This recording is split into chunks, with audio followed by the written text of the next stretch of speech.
राधा नाम की महिमा। एक बार एक संत जी किसी गांव के निकट आश्रम पर भागवत जी की साप्ताहिक कथा कर रहे थे। तीसरे दिन के वृतांत में वो कथा करते हुए बताने लगे, अनेक प्रकार के लोग जो पाप कर्म करते हैं उन्हें अनेक प्रकार के नरकों में जाना पड़ता है, लेकिन एक उपाय है जिसके द्वारा नरकों में जाने से बचा जा सकता है। कोई एक बार सच्चे हृदय से राधा नाम पुकार ले तो वह नरकों में नहीं जाता है। एक सेठ जी जो रोज आकर सत्संग सुना करते थे, सत्संग समाप्ति के पश्चात वह संत जी के चरणों में आकर बड़े जोर से रोने लगे। संत जी ने कहा, अरे सेठ जी क्यों रोते हो, तुम्हारा मन उदास क्यों है। सेठ जी रोते हुए कहने लगे, भगवान आपकी कृपा से मुझे सब कुछ प्राप्त है, पर मेरे मन को एक बड़ी चिंता सताती है। संत जी कहने लगे, कहिए कौन सी चिंता है। सेठ जी कहने लगे, आज आपने भागवत कथा में नरकों का वर्णन किया और वर्णन करते हुए बताया कि जीवों को अनेक पापों से नरकों की प्राप्ति होती है। लेकिन एक उपाय है जिसके द्वारा नरकों में जाने से बचा जा सकता है, तो प्रभु मैं तो आपकी शरण में हूँ, रोज सत्संग सुनने आता हूँ।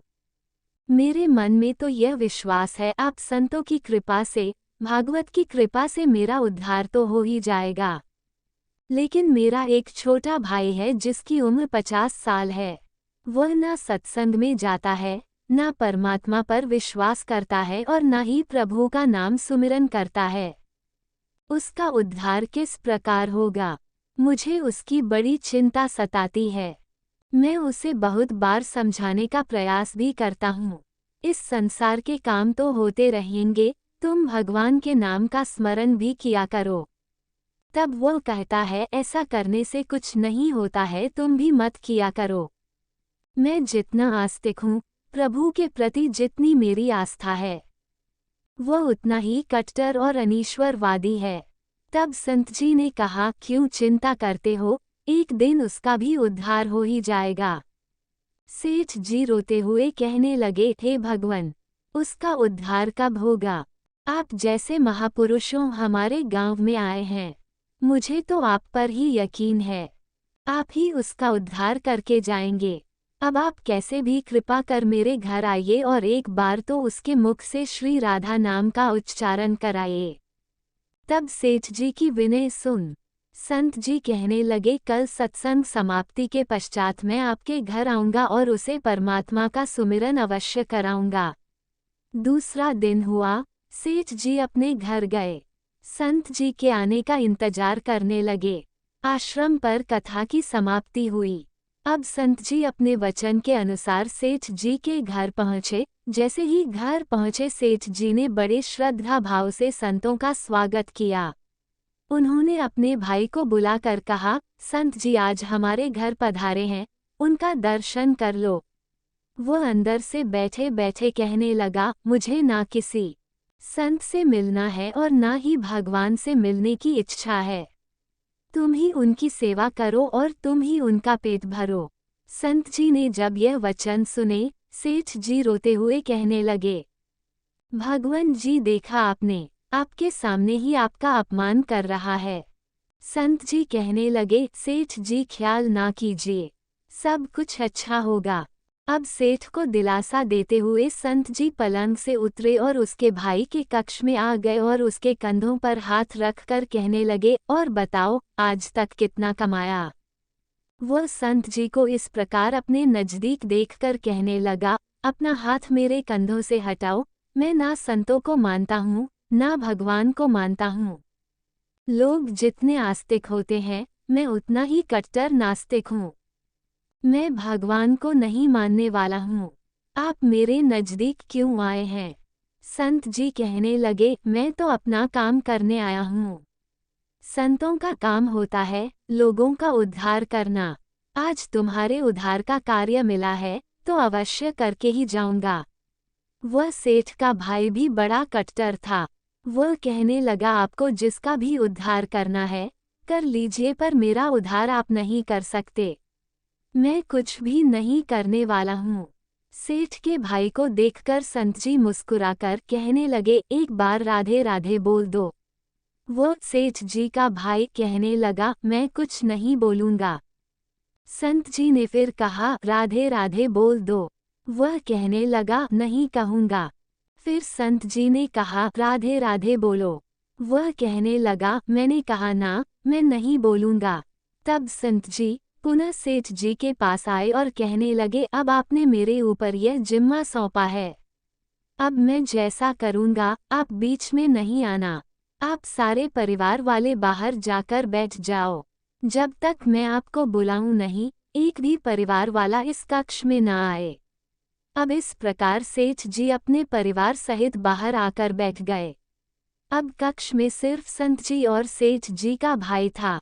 संत जी ने पुनः प्रेम से कह, अरे भैया एक बार राधे राधे बोल दो। वह कहने लगा, मैंने आपसे मना किया ना, मैं नहीं कहूँगा, ना भगवान को मानता हूँ ना भगवान की बातें मानता हूँ, मैं कट्टर नास्तिक हूँ। संत जी पुनः उसे प्रेम से हंसते हुए कहने लगे, जितने तुम कट्टर नास्तिक हो, मैं उतना ही आस्तिक हूँ। मैंने अगर निश्चय कर लिया है, तुम्हारे मुख से राधा नाम सुनकर ही जाऊंगा और पक्का समझ लेना कि तुम्हारे मुख से राधा का नाम निकलेगा ही। वह कहने लगा, आप कितना भी प्रयास कर लो, मैं एक बार भी नाम नहीं लेने वाला हूँ।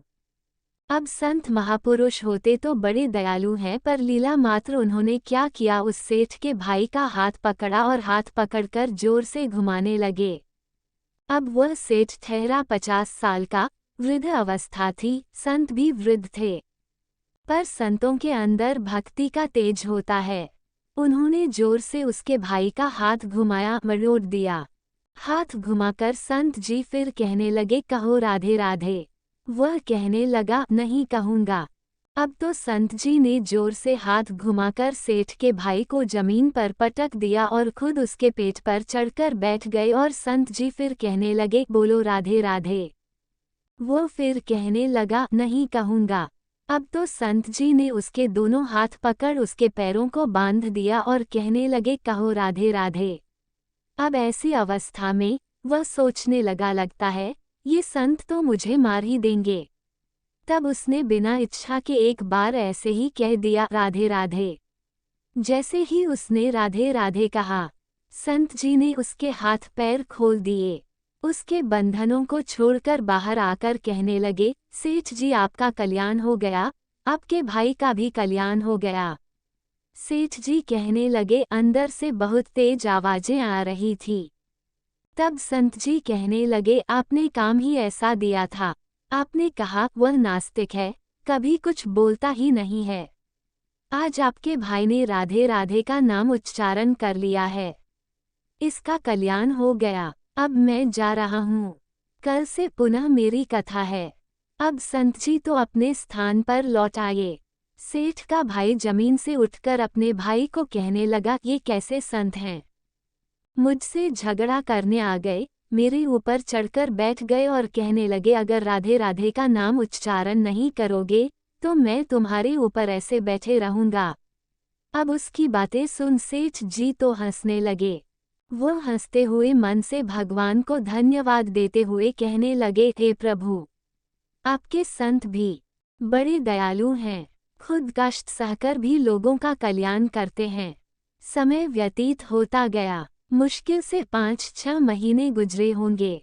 अचानक एक दिन छोटे भाई का देहांत हो गया। शरीर समाप्ति के पश्चात आत्मा शरीर से अलग हो जाती है। वह आत्मा ही ऊपर यमराज के पास जाकर सारे हिसाब किताब देती है। अब इस व्यक्ति का हिसाब किताब खोला गया। यमराज ने चित्रगुप्त से कहा, जो आज इंसान हमारे पास लाया गया है, इसका हिसाब क्या है? चित्रगुप्त कर्मों का हिसाब देखकर बताने लगा, हे भगवान, इसने अपने जीवन में कभी परमात्मा का नाम सुमिरन नहीं किया है, सदा पाप ही पाप किए हैं, इसे तो सीधे नर्क भेज दिया जाए। अब यमराज के आदेश अनुसार जैसे ही उसे नर्क भेजा जा रहा था, तभी चित्रगुप्त ने कहा, भगवान, एक बात और है। यमराज जी ने कहा, कौन सी बात? चित्रगुप्त ने कहा, भगवान, एक बार संतों के कहने पर इसने राधा नाम का उच्चारण किया था। अब एक बार राधा नाम का उच्चारण। यमराज ने दूतों से कहा, थोड़ी देर रुक जाए।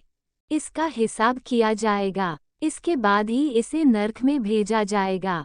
यमराज ने पुनः चित्रगुप्त से कहा, जल्दी से इसका हिसाब देखो और कहीं इसने परमात्मा का नाम उच्चारण तो नहीं किया है। चित्रगुप्त ने फिर से पुनः सारा हिसाब देखा और देखकर कहने लगे, भगवन, इसने एक बार जो नाम उच्चारण किया है वह संतों के भय से किया था, दिल से भी नहीं किया था। पर एक बार राधा नाम का उच्चारण किया है। जीवन पाप में, अब क्या किया जाए?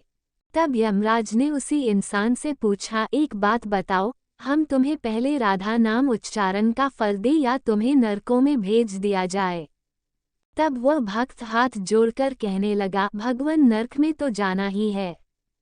इससे अच्छा है आप मुझे एक बार राधा नाम उच्चारण का फल दे दो, फिर मुझे जहाँ चाहो भेज देना। अभी यमराज जी अपनी पुस्तक खोलकर देखने लगे कि एक बार राधा नाम उच्चारण का फल क्या है। उन्होंने सारी पुस्तकें खोल दी पर उन्हें कहीं फल दिखाई नहीं दिया। तब वो विचार करने लगे, एक बार राधा नाम उच्चारण का फल तो मुझे पता ही नहीं है। तब वह अपनी शंका के निवारण करने के लिए उस भक्त को अपने साथ लेकर स्वर्गलोक में आ गए। स्वर्ग में आकर यमराज ने इंद्रदेव से कहा, हे इंद्रदेव, मुझे बताए एक बार राधा नाम उच्चारण करने का क्या फल है? तब इंद्रदेव ने बहुत प्रयास किया पर उन्हें भी इसका फल पता नहीं चला। तब वो सब देवता मिलकर ब्रह्मदेव के पास आए। ब्रह्मदेव ने जब उन सब को देखा तब ब्रह्मदेव उनसे पूछने लगे, यह आपके साथ इंसान कौन है? तब इंद्र देव कहने लगे, भगवान, इसने एक बार राधा नाम का उच्चारण किया है, बाकी सारा जीवन इसने पाप किया है। हमें तो पता नहीं राधा नाम उच्चारण का फल क्या है, इसलिए हम आपके पास आए हैं। तब ब्रह्मा जी ने भी बड़ा प्रयास किया, राधा नाम उच्चारण का फल क्या है? अब उन्हें भी पता नहीं चला। तब वो ब्रह्मदेव कहने लगे, हम सब मिलकर इसे अपने साथ लेकर भगवान शंकर जी के पास चलते हैं। तब वो भगवान शंकर जी के पास पहुँचे।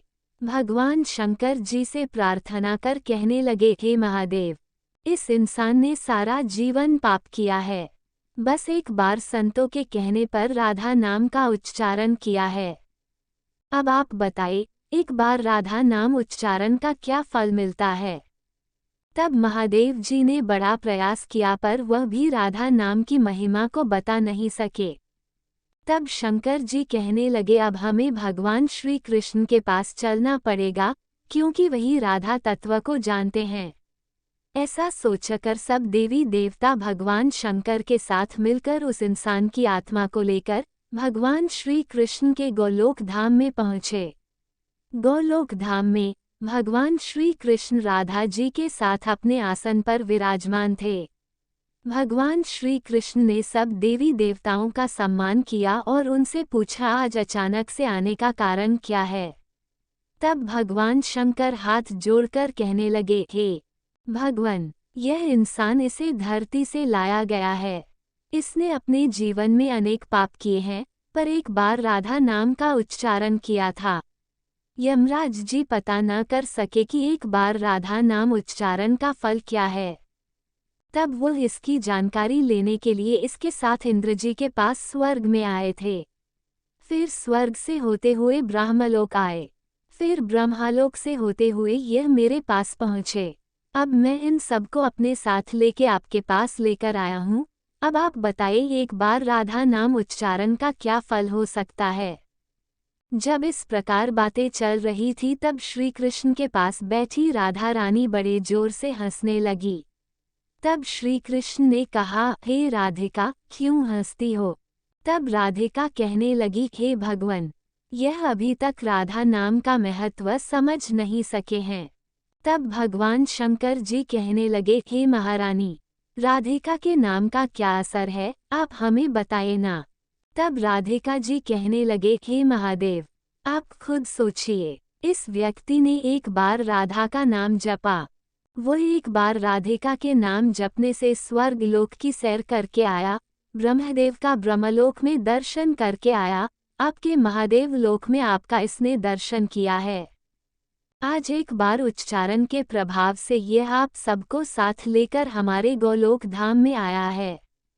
मेरे दर्शन और श्री कृष्ण का पूजन कर रहा है। इससे अधिक राधा नाम का और फल क्या हो सकता है। जब राधिका जी ने इस प्रकार एक बार राधा नाम का पूरा महत्व बताया तो यमराज कहने लगे, ये तो बड़ा अनंत फल है। जो व्यक्ति नरकों में जाने वाला था वह एक बार उच्चारण से सब लोकों की यात्रा कर भगवान श्री कृष्ण और राधा रानी के चरणों में उपस्थित हो गया है। इससे अधिक फल और क्या हो सकता है। तभी फिर से यमराज कहने लगे, भगवान क्या अब इसे नरकों में जाने की आवश्यकता नहीं है। तब श्री कृष्ण जी कहने लगे, हे धर्मराज, जिसने एक बार राधा रानी के चरणों का दर्शन कर लिया हो वह तो कभी नरक में जा ही नहीं सकता है। तब वह भक्त जो वहां पर राधा रानी के दर्शन कर रहा था वह कहने लगा, हे महारानी, मैंने तो संतों के भय में आकर आपका राधा नाम उच्चारण किया था, पर जो सच्चे हृदय से आपके नाम का उच्चारण करते हैं उन्हें तो जीवन में कोई भय होगा ही नहीं। वह तो नरकों की यात्रा में कभी निकलेंगे ही नहीं, वह तो सीधा आपके चरणों में ही समा जाएंगे। तो इतना महत्व है एक बार राधा नाम के उच्चारण का। तो सच्चे हृदय से जो एक बार इस प्रकार कह दे, राधे राधे श्याम मिला दे, तो राधा नाम का उच्चारण करते ही परमात्मा का साक्षात दर्शन हो जाता है। राधे राधे। दोस्तों, आपको ये कहानी कैसी लगी कृपया कमेंट करके जरूर बताएं। वीडियो पसंद आया हो तो लाइक करें और ऐसी ही और भी बहुत सारी कहानियों को सुनने के लिए हमारे चैनल को सब्सक्राइब करना ना भूलें। धन्यवाद।